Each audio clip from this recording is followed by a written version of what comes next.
iOS 26 যেখানে Apple নতুন একটি ইউআই নিয়ে আসছে যার নাম হচ্ছে লিকুইড গ্লাস।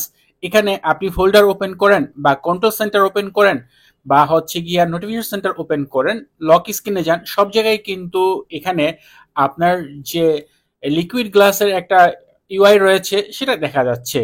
বাট অনেক ইউজার রয়েছেন যারা এটার উপর কিছুটা বিরক্ত, বিশেষ করে কন্ট্রোল সেন্টার ওপেন হওয়ার পর অনেকেই বিরক্ত বোধ করেন।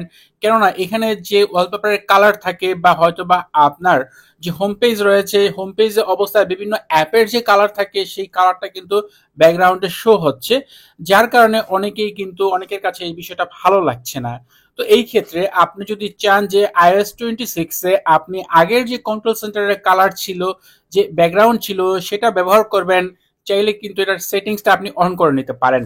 এজন্য অ্যাট ফার্স্ট আপনাকে আপনার ফোনের সেটিংস অ্যাপে চলে যেতে হবে, তারপর অ্যাক্সেসিবিলিটি অপশনে চলে যেতে হবে, এরপর ডিসপ্লে অ্যান্ড টেক্সট অপশন যেতে হবে এবং এখান থেকে রিডিউস ট্রান্সপারেন্সি যে অপশনটি রয়েছে এই টগলটি অন করে দিতে হবে।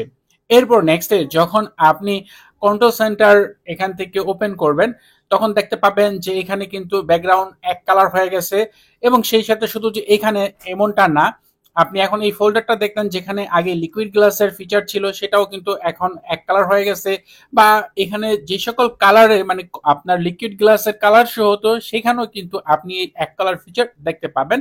তো এই বিষয়টা যদি আপনার কাছে লিকুইড গ্লাসের ফিচারটা ভালো না লাগে, সেই ক্ষেত্রে আপনি জাস্ট একটা সেটিং চেঞ্জ করে কিন্তু সম্পূর্ণ ইউআই চেঞ্জ করতে পারবেন। এবং এই ক্ষেত্রে আমার মনে হয় যাদের এই কন্ট্রোল সেন্টার বিষয়ের উপর একটু সমস্যা রয়েছে তাদের জন্য এই বিষয়টা বা এই সেটিংসটা অনেক উপকারী হবে। তো এভাবে চাইলে আপনি ইচ্ছে মতো যখন তখন কিন্তু এই রেডিউস ট্রান্সপারেন্সি অপশনটা অফ বা অন করতে পারেন।